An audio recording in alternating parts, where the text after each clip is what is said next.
देश की सच्चाई है कि कोई भी इस देश में तभी तक ईमानदार है जब तक उसको लूटने का मौका नहीं मिला हो। एक नारा था कि मैं उस घर में दिया जलाने चला हूं जहां सदियों से अंधेरा है। आज रामविलास पासवान की परिवार की तरक्की आप देख लीजिए और दूसरे पासवान जी की तरक्की आप देख लीजिए। आप घर जाके देख लीजिए, अरबों की प्रॉपर्टी है मायावती के पास, लेकिन दलित और गरीब वहीं का वहीं है। आप लोग कट्टर ईमानदार होने का सर्टिफिकेट दिया करते थे, लेकिन आज तिहाड़ जेल में बंद थे और अब फिर से 2 जून को तिहाड़ जेल ही जाने वाले हैं। इस देश में अगर आप किसी भी नेता पर अगर भरोसा अगर करते हैं तो आपसे बड़ा बेवकूफ कोई नहीं हो सकता। दूसरे चैनल वालों की तरह नहीं है कि व्यूज के लिए गुह को भी लैट्रिन को भी हलवा बताते चलेंगे। सबसे पहले आप मनीष कश्यप के गुरु मनोज तिवारी का यह वीडियो देखिए, उसके बाद हम आपको आगे की बात बताएंगे। तो 10 साल हो गया सरकार को जी, 10 साल हो गया आपको सांसद बने जी, और तीसरे कार्यकाल में इस क्षेत्र के हर घर की कीमत 3 गुना कर देंगे। वाह वाह वाह। पर ये तो गलत हो जाएगा ना? क्यों? मान लीजिए आपके अच्छा पूर्वांचल से जो लोग आएंगे यहाँ पे तो कभी घर ही नहीं खरीद पाएंगे। थोड़ा इसमें कंफ्यूज हो रहा हूँ मैं, शायद सोच के बोल लीजिए। मुझे नहीं आता। मैं एक आपको बात बताऊं, इधर हाथ दीजिए। एक सवाल आया है मेरे मन में। 80 करोड़ लोगों को आप क्या करते हैं अभी? फ्री अनाज देते हैं। 25 करोड़ लोगों को आपने कहा निकाल लिया है? निकाल लिया है, गरीबी रेखा से बाहर कर दिया है। मतलब आप ये कह रहे हैं कि 80, 20, 100, 105 करोड़ लोग 140 करोड़ में से गरीबी में जी रहे हैं। नहीं, मतलब 80 करोड़ लोगों को अगर अनाज दिया जा रहा है, सरकार रेगुलर अनाज दे रही है, इसका मतलब ये हुआ ना कि दिया जा रहा है, उनको बीपीएल बोलते हैं, बिलो पॉवर्टी लाइन। तो बिलो पॉवर्टी लाइन का एक थोड़ा इसमें कंफ्यूज हो रहा हूं मैं, शायद सोच के बोल लीजिए। कंफ्यूजन की बात नहीं है, बड़ा सिंपल है। आप सही कह रहे हैं, बिलो पॉवर्टी लाइन ही है। अरे भाई एक रुमाल देना मनीष। अच्छा, देखो मैं रो नहीं रहा हूँ, मैं खुशी में मेरे आंसू निकल रहे हैं।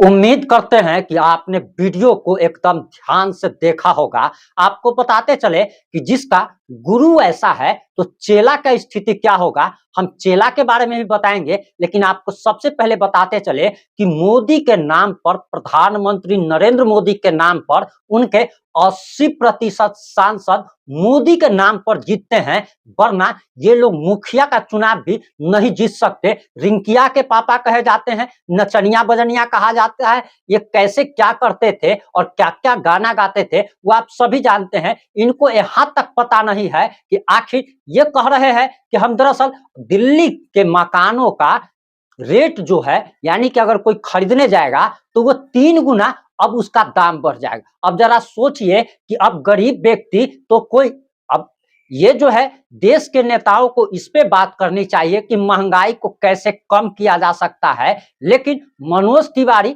पहले ऐसे नेता है जो कि कह रहे हैं कि दिल्ली में घरों की कीमत जो है 3 गुनी कर दी जाएगी, यानी कि अब गरीब व्यक्ति घर तक नहीं खरीद पाएगा और ये महंगाई बढ़ाने का बात कर रहे हैं। दूसरा बात ये कह रहे हैं कि 80 करोड़ लोगों को मुफ्त राशन दिया जाता है, और यानी कि प्रधानमंत्री नरेंद्र मोदी से लेकर अमित शाह हो, जेपी नड्डा हो, तमाम जितने भी बीजेपी के एनडीए के नेता हैं, बार बार इस बात की चर्चा होती है कि 80 करोड़ लोगों को मुफ्त राशन दिया जाता है, जो कि हमारा राइट्स है, संविधान के अनुसार हमें अधिकार दिया गया है। लेकिन सबसे बड़ी सोचनीय विषय तो यह है कि इस देश की जनसंख्या 140 करोड़ बताई जाती है, तो 140 करोड़ में से 80 करोड़ लोग, यानी कि आप समझ के चलिए कि लगभग 70 से 80% लोग जो है इस देश में ऐसी स्थिति में जिंदगी गुजार रहे हैं जिनके पास खाने तक के लिए नहीं है। और अगर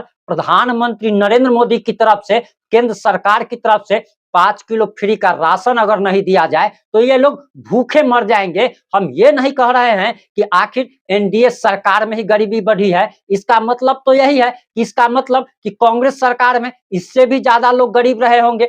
उस समय मुफ्त की राशन योजना उतना नहीं चल पाती थी, लेकिन अब भी जो है, और देश के प्रधानमंत्री कहते हैं कि हमने इतने करोड़ लोगों को घर दे दिया, इतने करोड़ लोगों को उज्ज्वला योजना के तहत गैस सिलेंडर फ्री दे दिया, इतने करोड़ लोगों को रोजगार दे दिया, इतने करोड़ लोगों ने स्टार्टअप शुरू कर दिया, इतने सारे करोड़ लोगों ने बिजनेस नया शुरू कर दिया, एंटरप्रेन्योर बढ़ गए। तो अब सवाल ये उठता है कि यह इनकी ही कही बात कैसी झूठी साबित हो रही है कि 80 करोड़ लोग इस देश में इस स्थिति में जी रहे हैं जिनके पास खाने तक के लिए कुछ भी नहीं है। और ये मनोज तिवारी भैया जो है वो देश की राजधानी दिल्ली के मकानों की कीमत 3 गुनी करने की बात कर रहे हैं। यानी कि ये लोगों पर, इन लोगों पर जो आरोप लगता है वो कहीं ना कहीं सही आरोप लगता है। वहीं आपको बताते चले कि आपने गुरु की बात सुन ली, अब हम आपको चेला की भी बात सुनाने वाले हैं।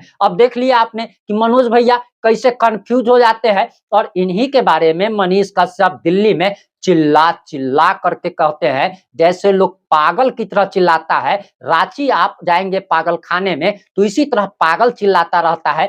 ठीक उसी प्रकार से मनीष भैया चिल्ला चिल्ला करके कहते हैं कि मनोज तिवारी ने ये कर दिया, वो कर दिया, दिल्ली में विकास की नदियां बहा दी, और ऐसी नदियां बहाई जिसका कोई हिसाब किताब नहीं है। वहीं आपको बताते चले कि मनीष कश्यप का आप सबसे पहले ये वीडियो देखिए, उसके बाद हम आगे की बात बताएंगे। आपको उनसे पूछना चाहिए था कि आखिर जो है जो मोदी जी का दिन रात गुणगान, हम तो चुनाव लड़ रहे थे निर्दलीय, तब वो मोदी जी का गुणगान कर रहे थे। नहीं, ये तो सब करते हैं। आप जो संजय तिवारी दरवाजे पर लगे, आप संजय तिवारी ने फूट मार रहे हैं, आप संजय तिवारी दरवाजे पर मुझे क्लियर करने दीजिए, मुझे क्लियर करने दीजिए। मैंने भी बहुत बार जेल जाके ये सारी चीजें सीखा है, और जेल में जाके मैंने किताब पढ़ा है। आचार संहिता में कोई काम नहीं होता है। पहले सुनिए तो सही, केवल आप सवाल पूछिएगा, आचार संहिता से पहले वो किसका जवाब दूं? किसका जवाब दूं? इनका किया था, मेरा जवाब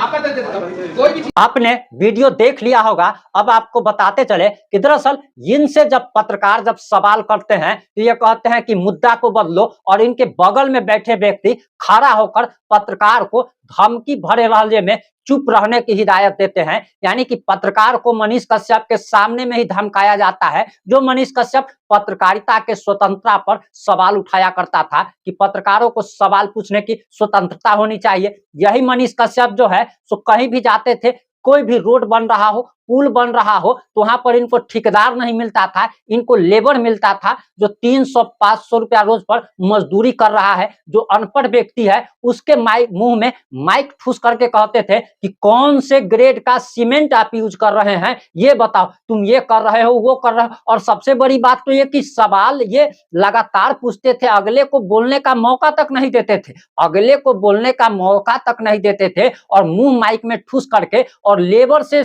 स्टाफ से सवाल करते थे। इनको कभी भी ठेकेदार नहीं मिला, इनको कभी भी इंजीनियर नहीं मिला, लेकिन ये हमेशा लेबर से कैसे सवाल करते थे। इनको जब सवाल पूछना होता था तो कॉलेज के, विश्वविद्यालय के सीनेट हॉल में जहां पे मीटिंग चल रही हो वहां पे ये घुस जाते थे, और जब इनको धक्का मारकर बाहर भगा दिया जाता था तब ये कहते थे कि पत्रकारों का स्वतंत्रता का हनन हो रहा है, लोकतंत्र के चौथे स्तंभ को खत्म करने की कोशिश की जा रही है। लेकिन जब इन्हीं से अब सवाल पूछा जा रहा है, और जब इनसे पूछा जाता है कि आप पलट कैसे गए, आप ये कैसे हो गए, तो ये दूसरे पत्रकारों को कहते हैं कि तुम स्टडी करके आओ। तो आप क्या स्टडी करके जाते थे? दूसरा चीज कि आप जो भी जिससे भी सवाल करते थे वो अनपढ़ आदमी। अब सोचिए ना कि जो लेबर क्लास का जो व्यक्ति काम कर रहा है, अरे भाई अगर वो पढ़ा लिखा होता, उसको अगर ये पता होता कि कौन सा ग्रेड का सीमेंट किसमें यूज किया जाता है तो वो भी इंजीनियर बन गया होता, वो थोड़े ही लेबर का काम करता। अब सबसे बड़ी बात यह है कि पत्रकार जब इनसे सवाल करता है तो कहते हैं कि स्टडी करके आओ, और जब इनसे ही पत्रकार जब सवाल करता है तो उसको कैसे चुप कराने की कोशिश की जाती है, बात बदलने की कोशिश की जाती है, मुद्दा को बदलने की कोशिश की जाती है। तो आपको बताते चले कि इस देश की सच्चाई है कि कोई भी इस देश में तभी तक ईमानदार है जब तक उसको लूटने का मौका नहीं मिला हो, और मनीष कश्यप को भी लूटने का मौका नहीं मिला था, तभी तक ये ईमानदार थे। और जब से इनको लूटने का मौका मिल गया तब ये ईमानदारी का जो है सो कहां कौन संदूक में रख दिए हैं ये पता तक नहीं चल पा रहा है। ये किस तरीके से चंपारण के गरीब लोगों को उम्मीद की किरण दिखाया करते थे। अरे सबसे बड़ा पाप जो होता है कि किसी को आप आशा दिला देते हैं और उस आशा के बाद जब आप उसको धोखा देते हैं, विश्वासघात जब किसी के साथ होता है, वो भी किसी गरीब व्यक्ति के साथ, तो वो सबसे बड़ा पाप कहा जाता है कि आप किसी को सपना बड़ा बड़ा दिखा देते हो और उसके बाद आप पलट जाते हो। आप एक बूढ़ी काकी का आप जरा वीडियो देख लीजिए कि कैसे एक बूढ़ी काकी जिनके पास रहने को घर तक नहीं है, उसे कैसे इस व्यक्ति ने सब्ज बाग दिखाया था। चाची तोहर घर बनवाए और तोहर बिजली बिल भी भरवाए, एकदम ई वादा करता नहीं चाची। घर बनवा दे, एगो कमरा बनवा दे, बाथरूम बनवा दे, इतना तो करवा सकता नहीं चाची। और तोहर बिजली बिल जौन बाटे हम एके बेर 5 लाख भर दे, तो 2 बॉल जलावत रहियो, 10,000 रुपया भर दे।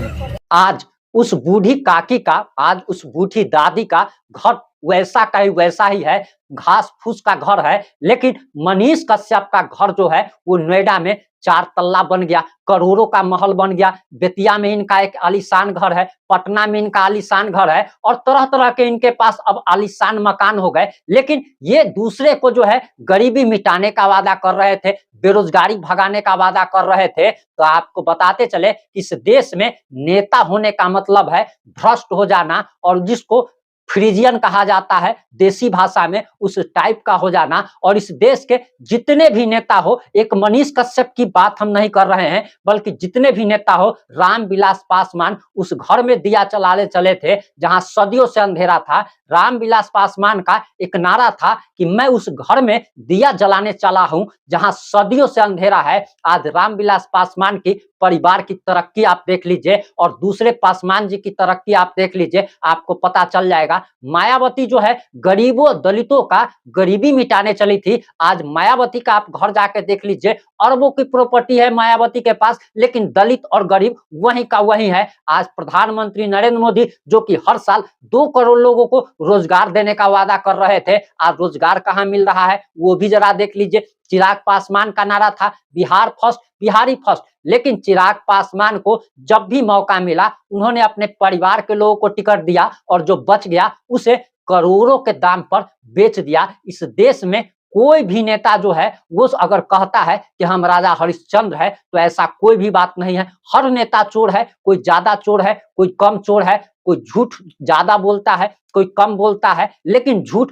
सब बोलता है। इसीलिए अगर कोई इस बात का अगर सर्टिफिकेट खुद को अगर देता है कि मैं सबसे बड़ा कट्टर ईमानदार हूं, तो वो नहीं चलने वाला है। अरविंद केजरीवाल भी इसी तरीके का अपने आप को कट्टर ईमानदार होने का सर्टिफिकेट दिया करते थे, लेकिन आज तिहाड़ जेल में बंद थे और अब फिर से 2 जून को तिहाड़ जेल ही जाने वाले हैं। इस देश में अगर आप किसी भी नेता पर अगर भरोसा अगर करते हैं तो आपसे बड़ा बेवकूफ कोई नहीं हो सकता है। और सबसे बड़ा बेवकूफ तो जनता है जो एक दूसरे से लड़ता रहता है, उन नेताओं के लिए, उन पार्टियों के लिए जो कि पर्दे के पीछे खड़े होकर आप लोगों को लड़ते हुए तमाशा देखते हैं। सारण में देख लीजिए कि रोहिणी आचार्य के लिए लड़ने वाला चंदन यादव आज इस दुनिया को छोड़कर जा चुका है। चंदन यादव की मौत हो चुकी है। जरा उसके परिवार के बारे में सोचिए। लालू प्रसाद यादव ने कितने यादवों का भला किया है, जरा उसके बारे में बताइए कि लालू प्रसाद यादव के राज में ही न जाने कितने यादवों की हत्या हो गई। और अभी रोहिणी आचार्य के चक्कर में, और इस रोहिणी आचार्य के बारे में आपको एक और बात बताते चले, किसी रोहिणी आचार्य की शादी में पटना के कई शोरूम से सैकड़ों की संख्या में गाड़ियां लूट ली गई थी, पलंग, सोफे, गद्दे तक लूट लिए गए थे, क्या क्या नहीं लूटा गया था। और यही रोहिणी आचार्य जब सारण छपरा में जाती है चुनाव लड़ने के लिए तो दंगा भड़कता है, और इतना ही नहीं बल्कि दंगा ही नहीं भड़कता बल्कि कई लोगों की मौत हो जाती है, कई लोग घायल हो जाते हैं। अरे आपको बेटी से इतना ही प्यार था। रोहिणी आचार्य हमेशा अपने भाषण में कहती आई कि हमने अपने पिता को किडनी दी। अरे भैया, तो आपने अपने पिता को किडनी दी ना, आपने दूसरे को पिता के थोड़े किडनी दी। तो पिता को आपने किडनी दी, पिता ने आपको क्या दे दिया, ये आपका पर्सनल मैटर है। इससे जनता को क्या मतलब, जनता को आपने क्या दिया है उससे मतलब होना चाहिए। लालू प्रसाद यादव भी बेटी को टिकट देकर किडनी लेने का जो एहसान है उसे चुकता करने गए। अरे भाई 10-20 कट्ठा जमीन लिख देते, करोड़ों रुपया दे देते, तो बेटी को जो बताइए कि जो सिंगापुर में एसी हॉल में रहती हो, एसी रूम में रहती हो, एसी से बाहर नहीं निकलती हो, उसे 47-48 डिग्री में पूरे सारण में घुमा रहे थे। सारे मुद्दों पर आपकी क्या प्रतिक्रिया है? अपनी प्रतिक्रिया जरूर दीजिएगा। और हम दूसरे चैनल वालों की तरह नहीं है कि व्यूज के लिए गुह को भी, लैट्रिन को भी हलवा बताते चलेंगे। हम जो भी सच्चाई रहेगी वही दिखाएंगे। जय हिंद, जय भारत।